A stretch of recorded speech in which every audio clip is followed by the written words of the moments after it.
Hello friends, नमस्ते, अस्सलाम वालेकुम। और इस उम्मीद के साथ कि आप जहाँ होंगे हंसते बसते और मुस्कुराते होंगे। आज की शानदार वीडियो आगाज़ करते हैं जिसका टाइटल संदीप भाई ने बड़ा ही ज़बरदस्त रखा है। उन्होंने लिखा है कि मैं सफ़र करने जा रहा हूँ भारत की दूसरी सबसे तेज़ तरीन वंदे भारत में। और मैं इस सस्पेंस को यहीं पे ख़त्म कर देता हूँ क्योंकि वंदे भारत के बारे में अच्छी खासी दिलचस्पी रखी है और उसके बाद की मालूमात भी हासिल है कि जो दूसरी सबसे तेज़ तरीन वंदे भारत थी वो दिल्ली से खजुराहो के बीच चली थी। और वो सैफ़रन वंदे भारत है। और हिमांशु भाई के साथ इसका एक हिस्सा देखा था खजुराहो से झांसी के बीच जब इसका इनॉग्रेशन हुआ था, और ये आज से तो कोई 2-3 महीने पहले की बात है। और जो भारत की सबसे तेज़ तरीन वंदे भारत है रानी कमलापति वंदे भारत, वो तो शायद कोई 4-5 सालों से चल रही है। तो ये सैफ़रन वंदे भारत दूसरी वंदे भारत बनी थी जो 160 किलोमीटर फ़ी घंटा की रफ्तार पर गई थी। बाकी इंसान है, कहीं ना कहीं गलती खा भी सकता है। तो देखते हैं कि संदीप भाई 160 किलोमीटर फ़ी घंटा की रफ्तार से चलने वाली कौन सी दूसरी वंदे भारत पर अब इस जर्नी को करने जा रहे हैं। तो इस वीडियो को आगाज़ करते हैं, लेकिन उससे पहले रिक्वेस्ट है, चैनल पर फर्स्ट टाइम मेरे कंटेंट पसंद आए तो वीडियो को लाइक और चैनल को सब्सक्राइब करना मत भूलिएगा।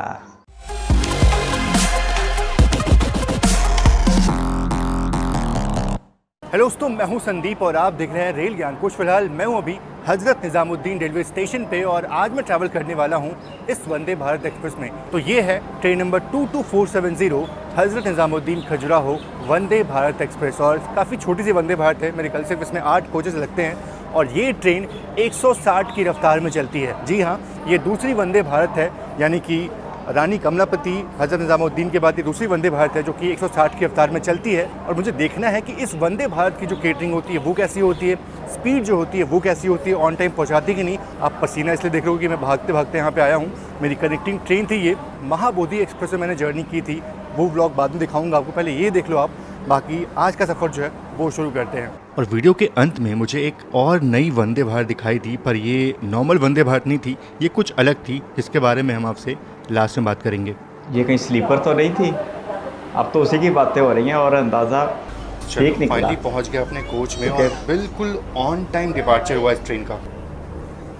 दूसरी वंदे भारत बनी थी 160 वाली। भोपाल शताब्दी भी निकलती है इसी टाइम पे, तो मेरे ख्याल से वो भी निकल चुकी होगी। भारत की सबसे तेज़ तरीन जितने भी विंडोज हैं ना बिल्कुल साफ़ नहीं है, साफ़ बिल्कुल नहीं किया गया। दिल्ली भोपाल अजीब से गंदे दिख रहे हैं ये। तो ट्रेन के निकलते ही अपने मॉर्निंग टी की तैयारियाँ जो है वो शुरू हो गई हैं। गरीब रात।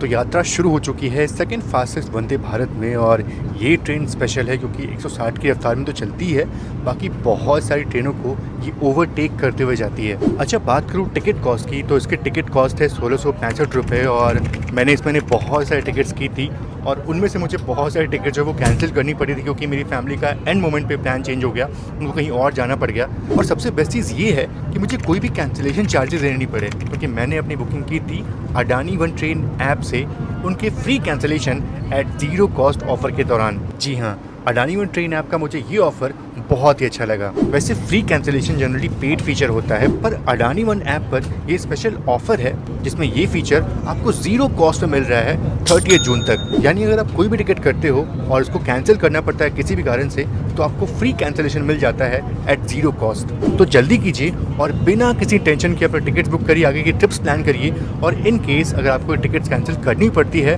तो ये free cancellation eight zero cost offer 30 जून तक आपको मिलता रहेगा। जी हाँ, ध्यान रहे, सिर्फ 30 जून तक आप इसका फ़ायदा उठा सकते हो। बाकी पेमेंट करते वक्त जनरली मैं यूपीआई का यूज़ करता हूँ, जहाँ पे कोई भी मुझे गेट पे फ़ी नहीं देनी पड़ती है और 1% लॉयल्टी पॉइंट के साथ काफ़ी सेविंग्स हो जाती है। और इनका कस्टमर सपोर्ट बहुत ही अच्छा है, 24/7 आपको यहाँ पे सपोर्ट मिल जाएगा किसी भी इशू पे। और साथ ही साथ आप अपने PNR का 94% एक्यूरेट प्रेडिक्शन कर सकते हो और उसके अकॉर्डिंग अपनी जर्नी प्लान कर सकते हो। मैंने देखा कि बहुत लोग को आज भी नहीं पता कि वो अपने टिकट बुकिंग में कैसे इतने सारे फ़ायदे उठा सकते हैं। और अब तो Adani one ICICI bank platinum credit card लेकर के आ गया है, जहां आप 3% अडानी रिवॉर्ड पॉइंट्स अर्न कर सकते हैं अडानी वन ऐप पे। और ये 3% रिवॉर्ड पॉइंट्स आप अपनी नेक्स्ट ट्रेन टिकट बुकिंग में यूज़ कर सकते हैं। है ना ये कमाल की चीज़? बिल्कुल एक कार्ड और इतने सारे फ़ायदे। बाकी अडानी वन ट्रेन से बुकिंग करिए और ढेर सारे फ़ायदे उठाइए। और ये जो free cancellation eight zero cost वाला मज़ेदार ऑफर है, ये सिर्फ 30 जून तक ही है, तो जल्दी करिए। बाकी मैं अपनी जर्नी आगे बढ़ाता हूँ इस लेजेंडरी ट्रेन में और देखते हैं कि कौन कौन सा ओवरटेक होने वाला है। तो फिलहाल अभी तुगलकाबाद हम क्रॉस कर रहे हैं और अभी ट्रेन की रफ्तार जो है वो करीब 120 से 125 किलोमीटर पर आवर की है, लेकिन तुगलकाबाद के बाद इस ट्रेन की रफ्तार 160 किलोमीटर पर आवर की हो जाएगी। तो ये आगरा देखो तक ही फरीदाबाद रहेगी। का स्किप हो रहा है अभी, और ये स्किप अगर हम गेट से दिखाते हैं तो मज़ा आया होता। तो ये हो गई हमारी मॉर्निंग टी, इसमें आपको मसाला चाय वो मिल जाता है, एक बिस्किट का पैकेट मिल जाता है और गर्म पानी। तो ये चीज़ें तो नॉर्मल है, मतलब ऑप्शन मिलते हैं, आप चाहो तो कॉफ़ी भी आप ले सकते हो। मैंने यहाँ पे मसाला चाय जो है वो ऑप्ट किया है। तो ये अपनी पहली सर्विंग हो गई आज की इस यात्रा की। मथुरा भी पड़ेगा बीच में, जहाँ से ये वाली चाय कैसी है था? यूपी और महाराष्ट्र की हम लोग लाइनें चाय लग घर में बनाते हैं, उसकी तुलना में ये वाली चाय कैसी है? नहीं आ रहा। घर की चाय ज़्यादा अच्छी होती है, ट्रेन की किस्मत से अब ही ऐसी अच्छी बात है, मिलती जो है। चाय हम घर में बनाते हैं, फिर जो चाय नॉर्मल चाय वो अलग चीज़ होती है। बट चलो ठीक है, आजकल सारी ट्रेनों में ऐसी ही चाय मिलती है हमें। वैसे हमारी ट्रेन की रफ्तार है फ़िलहाल तो बहुत धीमी चल रही है, क्योंकि आगे मेरे ख्याल से मंगला लक्षद्वीप एक्सप्रेस जो है वो ट्रोल कर रही है उसको, और ओवरटेक जो है मेरे ख्याल से आगे होटल के पास से ये देखो ओवरटेक हो रहा है। तो ये फ़िलहाल ओवरटेक कर रहे हैं मंगला लक्षद्वीप एक्सप्रेस को। तो आज की 120 जर्नी का पहला ओवरटेक देखने को मिल रहा है इस गंदी सी विंडो के साथ। ये एक्सपीरियंस तबाह हो गया, दरवाजे खुल नहीं सकते और विंडो वैसे मैली कुचैली है। और ये फ़िलहाल ओवरटेक कर रहे हैं train number 12138 Firozpur Cantt CSMT Punjab mail express को। फिरोजपुर कैंट, ये तो बिल्कुल पाकिस्तान बॉर्डर तक आती है। और अब जाके गोल्डन फाइनली मेल ट्रेन की की तरह। रफ्तार 160 किलोमीटर पर आवर की हो चुकी है, और क्या स्मूथनेस है ट्रैक में, क्या स्मूथ चल रही है ट्रेन को 60 की रफ्तार में। पूरा कोच घूम के आ गया और कहीं भी मुझे साफ विंडो देखने को नहीं मिला, सारे विंडोज जो है बिल्कुल गंदे हो रखे हैं। मैं सोचा कि कहीं तो साफ कुछ होगा, पर कुछ साफ मिला नहीं मुझे। ये गलत हो गया। फिलहाल स्किप कर रहे हैं अभी मथुरा जंक्शन रेलवे स्टेशन, और बहुत ही जल्दी यहाँ पहुँच गए हम। बहुत जल्दी ट्रेन यहाँ पे लेकर के, हालांकि 160 की रफ्तार जो होती है वो बहुत देर तक नहीं देखने को मिला, पर फिर भी काफ़ी जल्दी मथुरा पहुँचे हम। कृष्ण जी की मात्र भूमि, 1 घंटे 15 मिनट जन्मभूमि। में हमने करीब 150 किलोमीटर की दूरी जो है वो तय कर ली, क्योंकि बहुत बड़ी बात है फ़िलहाल तो।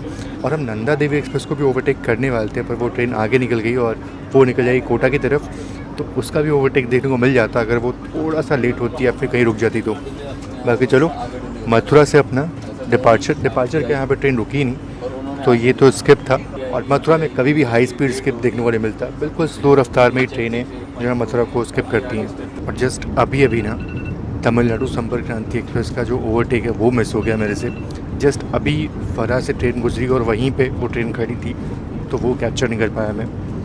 और फ़िलहाल ट्रेन की रफ्तार करीब 160 किलोमीटर पर आवर की है, और आगे ना एक और ट्रेन को ओवरटेक करने वाले हैं हम, और वो है निज़ामुद्दीन एर्नाकुलम मिलेनियम एक्सप्रेस। तो वो भी आगे उसका ओवरटेक होने वाला है। एक ओवरटेक तो मिस हो गया, बाकी अब सोच रहा हूँ कि कोई भी ओवरटेक जो है वो मिस ना हो मेरे से। ये बहारें आगरा तक ही हैं 160 की, आगे फिर इसकी बदतदरीज रफ्तार कम भी तो हो। ये ओवरटेक हो रहा है निज़ामुद्दीन एर्नाकुलम मिलेनियम एक्सप्रेस का। एर्नाकुलम शायद केरला या फिर शायद आंध्र प्रदेश। चलो फाइनली अपनी जर्नी का पहला हॉल्ट यानी कि आगरा कैंट पहुंचने वाले हैं, और फ़िलहाल तो राजा की मंडी रेलवे स्टेशन को हम स्किप कर रहे हैं। दिल्ली से आगरा सिमट आए हैं। 3-4 ट्रेनें इस रफ्तार की अब हो चुकी हैं, 150-160 की।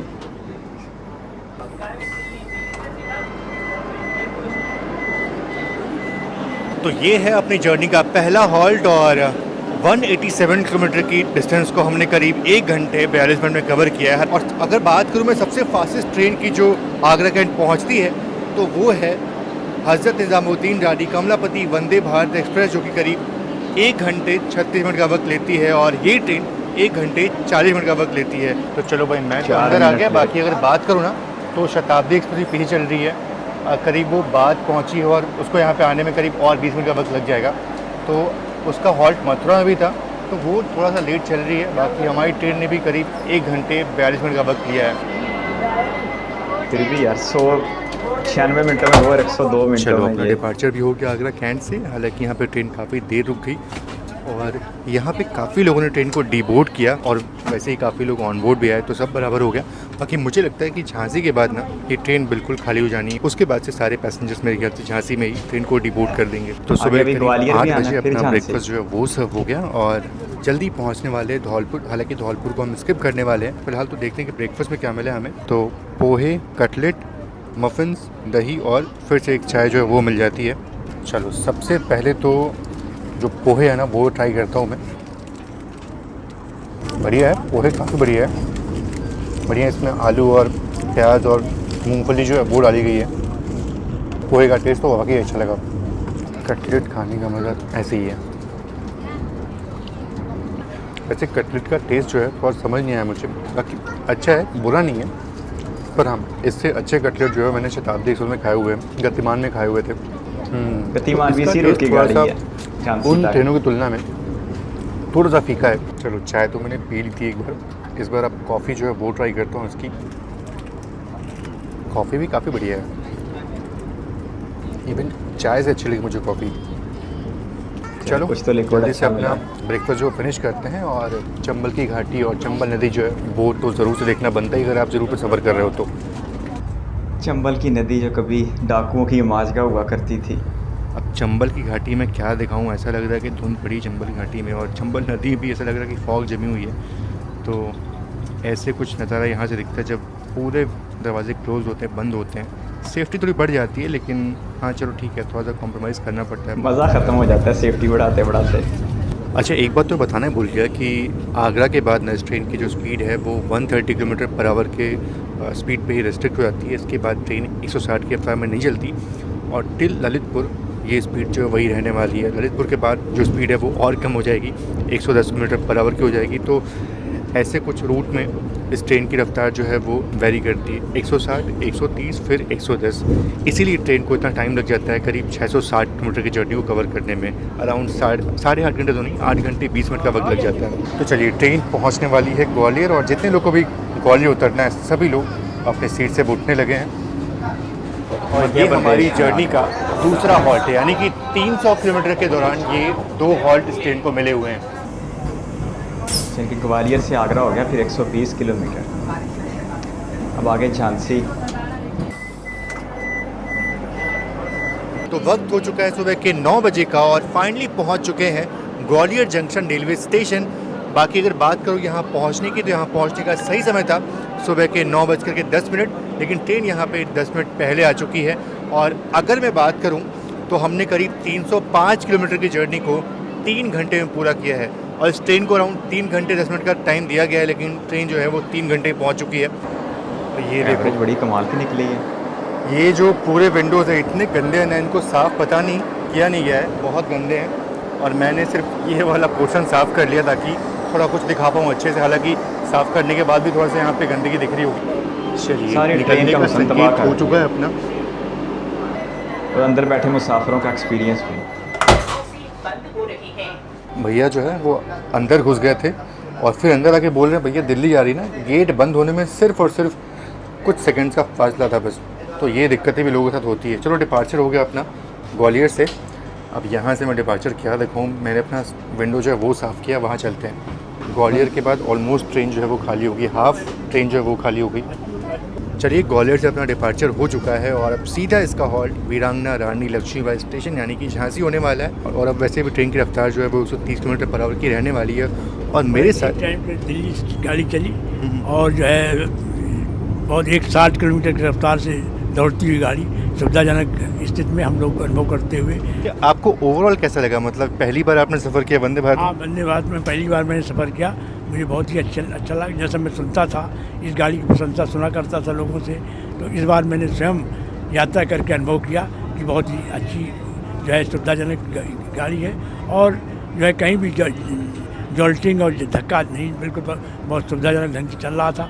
और हमारे बगल में जो है आप बैठे हुए बनारस से जो वो कर रहे हैं, इसका कंपाइल कर रहे हैं सारी सूचनाएं, वो बहुत अच्छा लगा, और उनकी आत्मीयता से मैं बहुत ही आत्मविभोर हुआ, और मैंने उनको बधाई दी। वो जो है दिल्ली से चल करके और खजुराहो होते हुए और बनारस फिर वापस जाएंगे। मुझे ये बहुत अच्छा लगा कि कितने लोग समर्पित हैं। चलिए, आपका बहुत बहुत धन्यवाद, आपने इतनी सारी बातें बोल दी और काफ़ी अच्छा लगा। और बिल्कुल, मैं तो सोचा था कि बिल्कुल बोर जाऊँगा यहाँ बैठे बैठे, क्योंकि नॉर्मली क्या होता है कि अगर हम वंदे भारत में ट्रैवल कर रहे होते तो अपने को पैसेंजर्स के साथ बात नहीं होती, लेकिन यहाँ पे एज डिफरेंस बहुत था, जनरेशन पूरा गैप है यहाँ पे, लेकिन फिर भी हमने काफ़ी बातचीत की, इंडियन रेलवेज़ को लेकर के बातचीत की, इस ट्रेन के बारे में बातचीत की और बिल्कुल दादाजी ने सब कुछ अच्छे से यहाँ पे सब बताया उन्होंने। आप तो काफ़ी अच्छा लगा, इनके साथ भी आपका बहुत बहुत धन्यवाद। और आप तो झांसी में उतर जाएंगे, लेकिन मेरी जर्नी जो है वो आगे खजुराहो तक होने वाली है। तो बस कुछ ही देर में पहुँचने वाले हैं वीरांगना रानी लक्ष्मीबाई झांसी स्टेशन। और ज़्यादा कुछ शूट नहीं कर पाया मैं, क्योंकि यहाँ बैठे दादाजी से मैं बातचीत कर रहा था और काफ़ी कुछ जानने, काफ़ी कुछ सीखने को मिला और काफ़ी अच्छा लगता है जब ऐसे को पैसेंजर जो है वो मिल जाता है अपनी जर्नी में। तो बुज़ुर्गों की सोबत से वैसे ही हमेशा सीखने को मिलता है और सीखते रहना चाहिए भी। ज़िंदगी गुजारी होती है, मुफ्त तजर्बात मुफ्त में मिलते हैं। नेचुरल सीन आपको नेचुरल सीन। बुंदेलखंड तो अच्छा है, थोड़ा सा अभी गर्मी बहुत होगी, बस गर्मी है। बुंदेलखंड यूपी में पड़ता है। पहुंचने वाली है और ऑलमोस्ट मेरे ख्याल से 75% लोग जो है ना वो झांसी में ट्रेन को डिबोर्ड कर देंगे। और ये कानपुर की लाइन, कोई तो ट्रेन मेरे ख्याल से उसका डिपार्चर हो रहा है, वेट कर रही है कोई ट्रेन। इसी के चक्कर कानपुर सत्या भाई के होम टाउन से आ रही है। अच्छा, इसके निकलने के बाद उसको अराइवल मिलेगा, ये होता है प्रायोरिटी। और ये कानपुर की लाइन है वैसे। कानपुर सामने गोरखपुर सुपरफास्ट। अच्छा, LTT गोरखपुर LTT हो गई है। LTT लोग मान्यता तक गोरखपुर LTT टर्मिनल मुंबई और गोरखपुर इधर यूपी। इसी की वजह से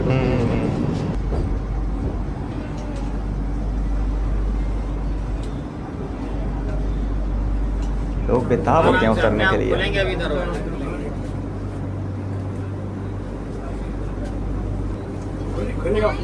अच्छा, लगता है ये तो उन जैसे ही लग रहे हैं दूसरे बुजुर्ग बोलना भी। चाहिए अब तो।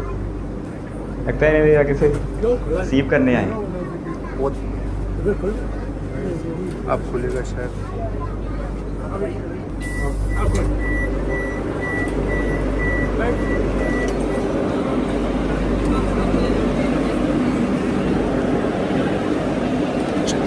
तो भाई लग रहे हैं एक दूसरे को। चलिए ठीक है। तो फाइनली पहुंच चुके हैं वीरांगना रानी लक्ष्मीबाई झांसी स्टेशन। हालांकि ऑन टाइम ट्रेन पहुंची है और डिपार्चर जो है बस होने ही वाला है, ज़्यादा कुछ यहाँ पे कर नहीं पाया मैं। चलिए, डिपार्चर हो चुका है और बाहर बहुत गर्मी है और अंदर बैठने के बाद सुकून जो है वो तो मिल ही रहा है। तो देखो, ये लाइन अलग हो रही है और वो लाइन भी निकल जाएगी महोबा की तरफ और वहाँ से भी खजुराहो हम पहुँच सकते हैं। पर फिलहाल हमारी ट्रेन चल रही है ललितपुर की तरफ। अभी किसी तो ट्रेन को हमने ओवरटेक किया, पर ये कौन सी ट्रेन थी बिल्कुल समझ नहीं आया। शायद कोई स्पेशल ट्रेन रही होगी। वैग 9 के साथ है, ICF कोचेज़ हैं। अब तो बेचारी लटकती और मटकती फिलहाल पहुंची अभी होगी। क्रॉस हो रही है बेतवा नदी, जो कि उत्तर प्रदेश और मध्य प्रदेश को अलग करती है। अभी हम मध्य प्रदेश में थे और अब वापस से हम उत्तर प्रदेश में एंटर हो रहे हैं। बिल्कुल, झांसी तो ललितपुर यूपी। में अपना अराइवल का संकेत हो चुका है। ललितपुर फिर यूपी नहीं, ललितपुर फिर MP बनाना, कंफ्यूज कर रहे हैं। तो फाइनली पहुंच चुके हैं ललितपुर जंक्शन रेलवे स्टेशन और यहाँ पहुंचने का जो सही समय था वो था दोपहर के 11:35 और अभी वक्त हो रहा है 11:32, यानी कि करीब 3 मिनट बिफोर टाइम पहुँचे हम। और यहाँ पे हमारी ट्रेन करीब 10 मिनट रुकने वाली है। 10 मिनट इसलिए रुकने वाली है क्योंकि यहाँ पे हमारी ट्रेन का होने वाला है रिवर्सल। जी हाँ, ट्रेन अपना डायरेक्शन चेंज करने वाली है। और सबसे अच्छी बात ये है ना इस ट्रेन सेट की कि कोई इंजन नहीं होता, तो उसमें टाइम जो है वो बिल्कुल लगेगा। आराम से बस क्रू चेंज होगा, क्रू इधर का उधर होगा, उसके बाद से रिवर्सल जो है वो हो जाएगा। और ये देखिए, गार्ड साहब जो हैं वो आगे की तरफ जा रहे हैं। अब जो लोको पायलट सर हैं वो आगे से पीछे की तरफ आएंगे, देखो वो आ रहे हैं। और गार्ड साहब जो है वो पीछे की तरफ जाएंगे। तो बस यही यहाँ पे चेंज होगा। अच्छा, बात करूँ ललितपुर की, तो ये एक जंक्शन रेलवे स्टेशन है। जंक्शन इसलिए क्योंकि यहाँ से एक लाइन इधर हम जाने वाले हैं, यानी कि टीकमगढ़ छतरपुर होते हुए खजुराहो। तो ये एक लाइन यहाँ से निकलती है और इसीलिए ये एक जंक्शन रेलवे स्टेशन है। इसकी मौज है ना, दोनों तरफ चलिए, पुगा ट्रेन दो। ने अपनी डायरेक्शन चेंज कर दिया। जिस डायरेक्शन से हम वापस आए थे उसी डायरेक्शन में वापस बढ़ रहे हैं हम।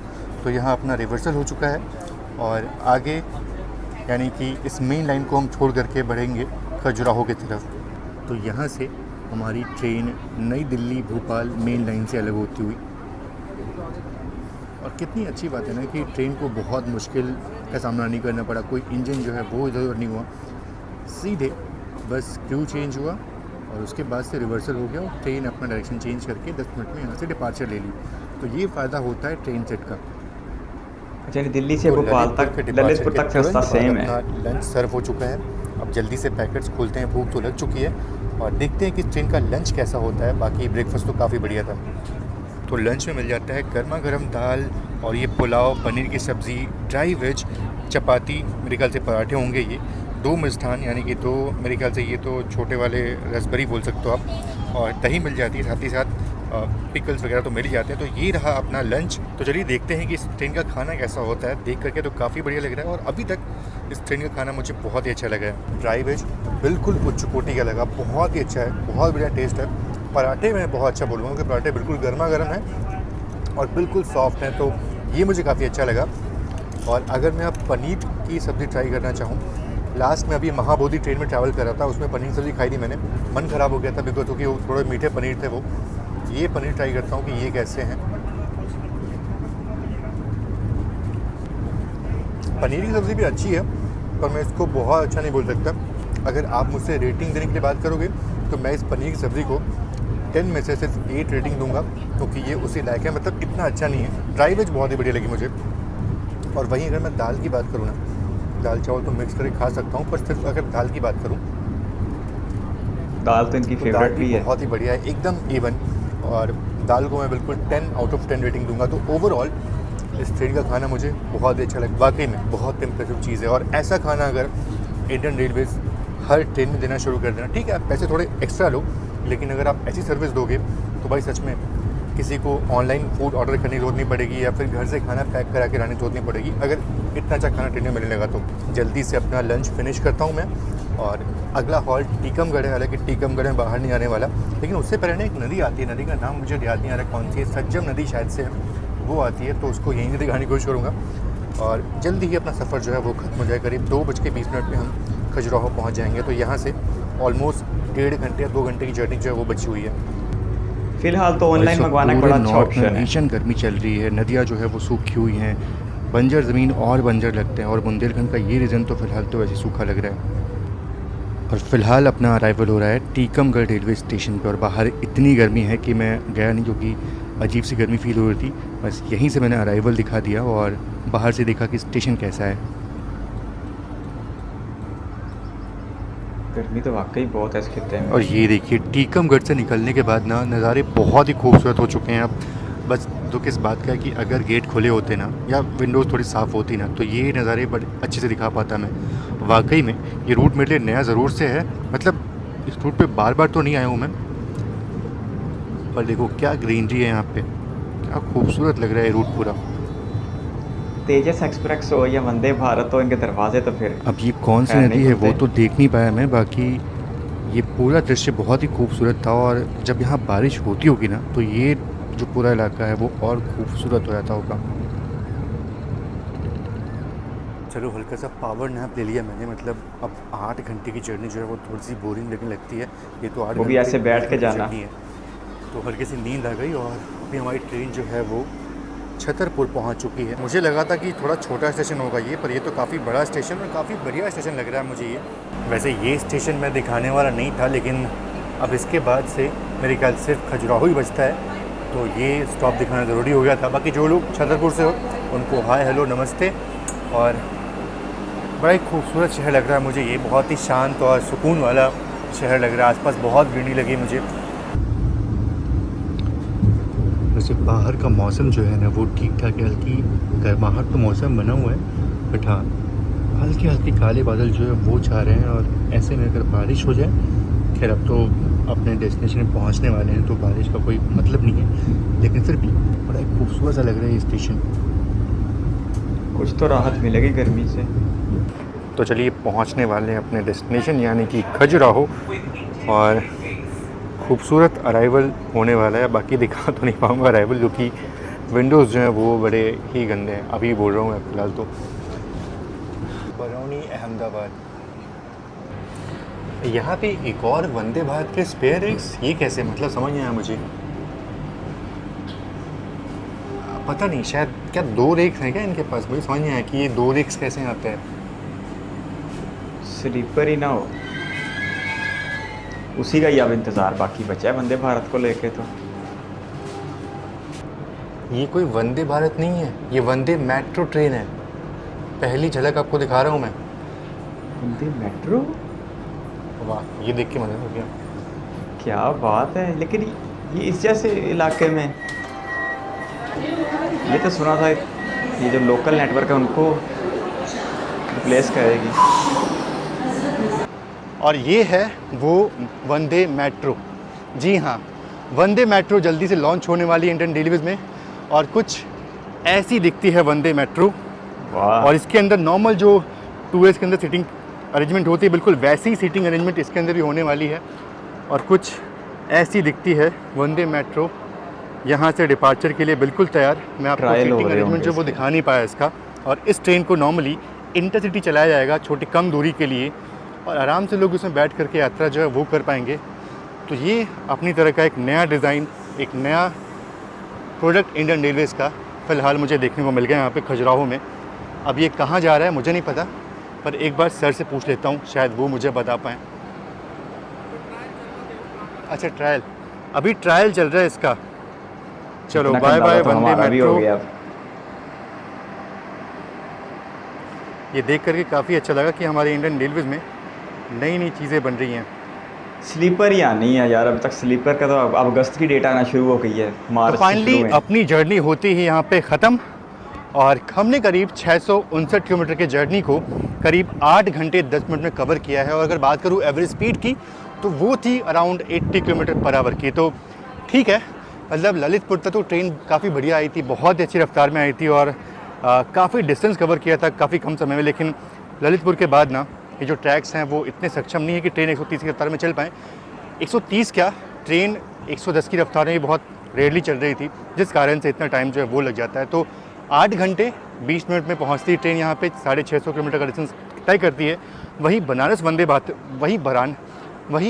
वंदे भारत जो है वो करीब 750 किलोमीटर की जर्नी को तय करती है, वो भी सिर्फ 8 घंटे में। तो आज भी वो ट्रेन ना, वो वंदे भारत ना अपने आप में एक अलग ही लेवल की है। बाकी फ़िलहाल चलो कोई कंपैरिजन कुछ ऐसा कुछ नहीं है, बस बता रहा हूँ मैं। बस मुझे ये लगता है कि वो ट्रेन बहुत ज़्यादा दूरी तय करती है कम समय में, इन कंपेयर टू जितनी भी वंदे भारत अभी चली हैं। तो चलो आज के ब्लॉग में सिर्फ इतना ही। बाकी आपको इस जर्नी का कौन सा हिस्सा अच्छा लगा कमेंट बॉक्स में ज़रूर सा मुझे बताइएगा।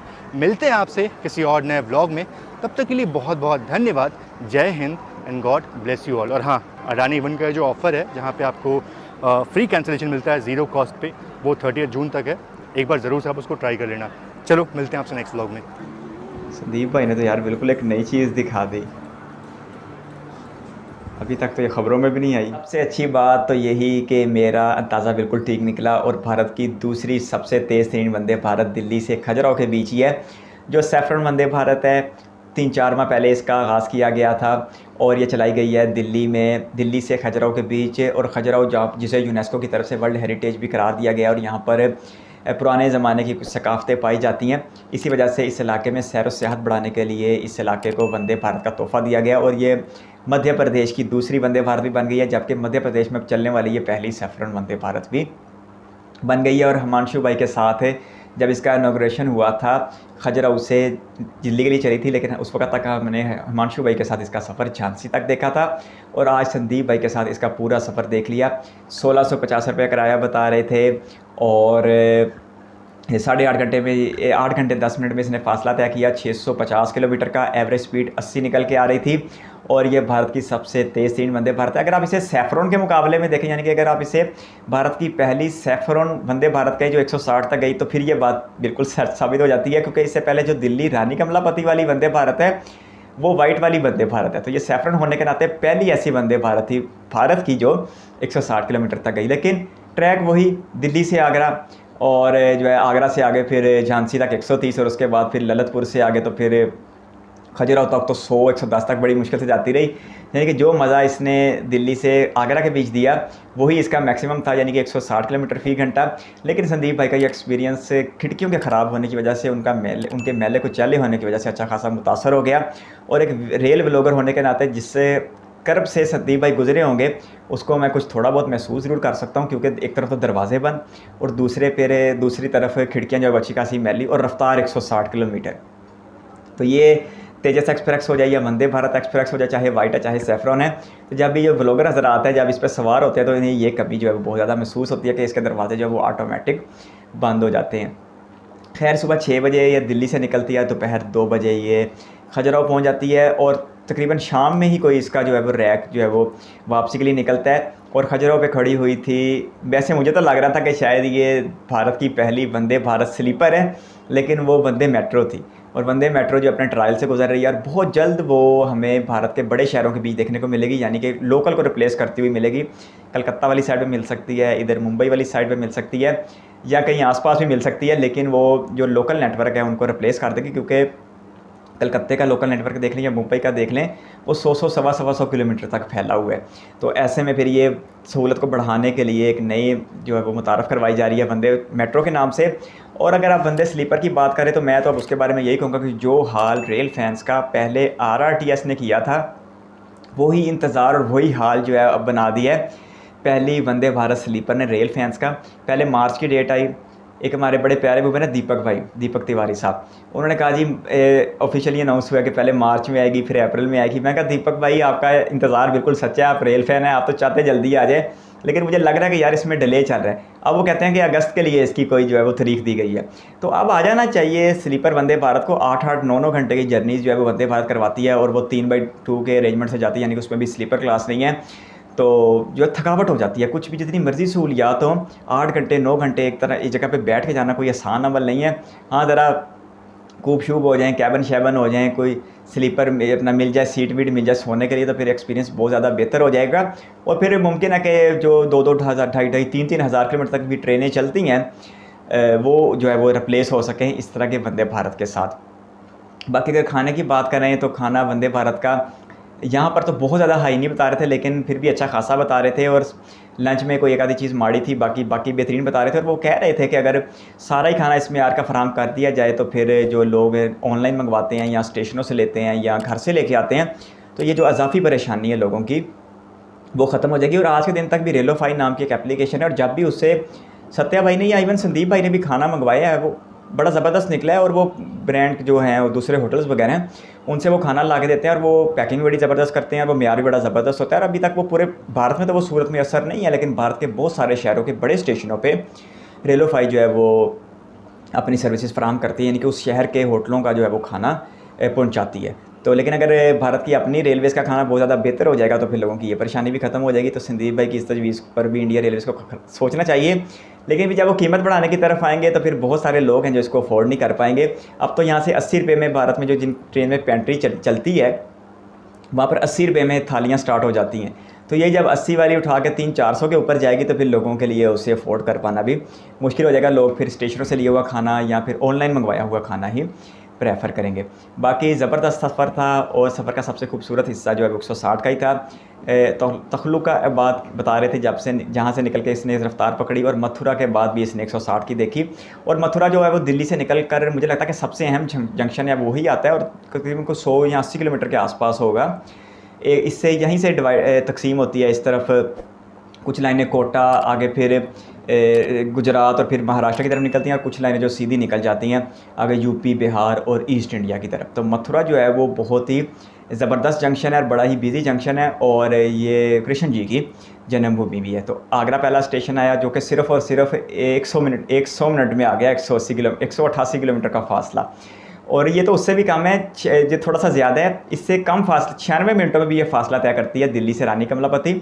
और जो ये रूट है इसके ऊपर दिल्ली से आगरा के बीच अब 3-4 ट्रेनें ऐसी है जो एक ट्रेन दिल्ली भोपाल शताब्दी वो 150 तक जाती है, गतिमान वंदे भारत और सैफरन वंदे भारत, ये 3 ट्रेनें ऐसी हो गई हैं जो 160 तक जाती है। तो दिल्ली से आगरा के बीच वाले सवारियों को तो अच्छी खासी मौजें लग गई हैं। भारत की सबसे तेज़ 3 ट्रेनें इन्हीं 2 शहरों के बीच रहने वाले लोगों को मुयस्सर आ गई हैं। बाकी 160 जो है पूरे भारत में बहुत जल्द देखने को मिलेगा। अगस्त सितंबर तक जो है वो अहमदाबाद से मुंबई का ट्रैक भी 160 किलोमीटर होने की बहुत ज़्यादा उम्मीद है। 130-135 के ऊपर तो वो ऑलरेडी चल ही रहा है।